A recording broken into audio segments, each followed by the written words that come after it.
ആർക്കെതിരെയാണ് കരമുയർത്തേണ്ടത്? എ. പ്രവാസികൾക്കെതിരെ, ബി. അന്യജനതകൾക്കെതിരെ, സി. സ്വജനത്തിനെതിരെ.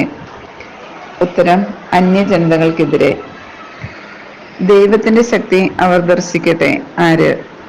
എ. Israel, B. അന്യജനതകൾ, സി. പ്രവാസികൾ. ഉത്തരം അന്യജനതകൾ. എന്ത് പ്രവർത്തിച്ചാണ് അങ്ങയുടെ കരബലം പ്രകടമാക്കേണ്ടത്? എ. അടയാളങ്ങളും അത്ഭുതങ്ങളും, ബി. ഹോമബലി, സി. പ്രതികാരം. ഉത്തരം അടയാളങ്ങളും അത്ഭുതങ്ങളും. കോപത്തെ ഉണർത്തി രാഷ് വർഷിച്ച് ശത്രുവിനെ നിശേഷം നശിപ്പിക്കണമേ. എ. ക്രോധം, ബി. വിനാശം, സി. യുദ്ധം. ഉത്തരം ക്രോധം. ഞങ്ങൾക്ക് തുല്യം മറ്റാരുമില്ല എന്ന് ജൽപ്പിക്കുന്ന ആരുടെ തലയാണ് തകർക്കേണ്ടത്? എ. ശത്രു രാജാക്കന്മാർ, ബി. ഇസ്രായേൽക്കാർ, സി. സൈന്യാധിപന്മാർ.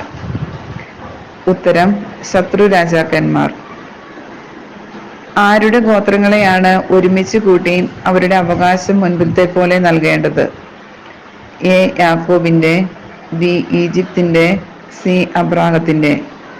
ഉത്തരം യാക്കോബിന്റെ. കർത്താവ് ആദ്യജാതനെ പോലെ പരിഗണിച്ചത് ആരെയാണ്? എ. Israel, B. വിജയം, സി. പരദേശികൾ. ഉത്തരം ഇസ്രായേൽ. ദൈവത്തിന്റെ വിശുദ്ധ മന്ദിരം സ്ഥിതി ചെയ്യുന്ന നഗരമേത്? A. Jerusalem, B. Zion, C. Israel. ഉത്തരം ജെറുസലേം. ദൈവത്തിന്റെ അത്ഭുത പ്രവൃത്തികൾ കൊണ്ട് ആരെ നിറയ്ക്കണം? എ. Zion, B. യാക്കോബ്, സി. ജെറുസലേം. ഉത്തരം സിയോൻ. ദൈവത്തിന്റെ വിശ്രമ സങ്കേതം എവിടെയാണ്? A. Jerusalem, B. Israel, C. Zion. ഉത്തരം ജെറുസലേം. അങ്ങയുടെ അത്ഭുത പ്രവൃത്തികളുടെ കോശം കൊണ്ട് ആരെയാണ് നിറയ്ക്കേണ്ടത്? A. Zion, B. Jerusalem, C. Israel. ഉത്തരം സിയോൻ. കർത്താവെ, അങ്ങയുടെ ജനത്തിന് ആര് നൽകിയ അനുഗ്രഹത്തിനൊത്ത് അങ്ങയുടെ ദാസന്റെ പ്രാർത്ഥന കേൾക്കണം. എ. അഹറോൻ, ബി. യാക്കോബ്, സി. അബ്രാഹാം. ഉത്തരം അഹറോൻ. നാവു രുചി കൊണ്ട് ഇറച്ചി തിരിച്ചറിയുന്നത് പോലെ ആരാണ് വ്യാജവാക്ക് തിരിച്ചറിയുന്നത്? എ. കുടിലബുദ്ധി, ബി. സൂക്ഷ്മബുദ്ധി, സി. വക്രബുദ്ധി. ഉത്തരം സൂക്ഷ്മബുദ്ധി. കുടിലബുദ്ധി എന്താണ് വിതയ്ക്കുന്നത്? എ. ദുഃഖം, ബി. സന്തോഷം, സി. സമ്പത്ത്. ഉത്തരം ദുഃഖം. കുടിലബുദ്ധി ദുഃഖം വിതയ്ക്കുന്നു, അതിന് പകരം വീട്ടുന്നത് ആരാണ്? എ. അനുഭവസമ്പന്നൻ, ബി. ദരിദ്രൻ, സി. സൂക്ഷ്മബുദ്ധിയുള്ളവൻ. ഉത്തരം അനുഭവസമ്പന്നൻ. ആരുടെ സൗന്ദര്യമാണ് പുരുഷനെ സന്തുഷ്ടനാക്കുന്നത്?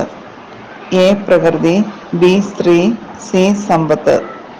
ഉത്തരം സ്ത്രീ. അവളുടെ ഭാഷണം എന്തു നിറഞ്ഞതാണെങ്കിലാണ് അവളുടെ ഭർത്താവ് മറ്റുള്ളവരെക്കാൾ ഭാഗ്യവാനായിരിക്കുന്നത്? എ. വിനയവും സൗമ്യതയും, ബി. സമ്പത്തും സൗന്ദര്യവും, സി. എളിമയും വിനയവും. ഉത്തരം വിനയവും സൗമ്യതയും. പുരുഷന് ഏറ്റവും വലിയ സമ്പത്ത് ആരാണ്? എ. ഭാര്യ, ബി. സൗന്ദര്യം, സി. അനുഭവം. ഉത്തരം ഭാര്യ. എല്ലാ ജനതകൾക്കും എന്ത് ഇടയാക്കണമെന്നാണ് പ്രഭാഷകൻ കർത്താവിനോട് അപേക്ഷിക്കുന്നത്?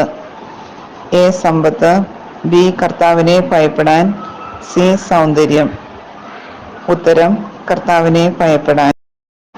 കർത്താവ് തന്റെ വാഗ്ദാനം അനുസ്മരിച്ച് എന്തിനെ ത്വരിപ്പിക്കണമേ എന്നാണ് പ്രഭാഷകൻ പ്രാർത്ഥിക്കുന്നത്? എ. കാലത്തെ, ബി. സൃഷ്ടിയെ, സി. ലോകത്തെ.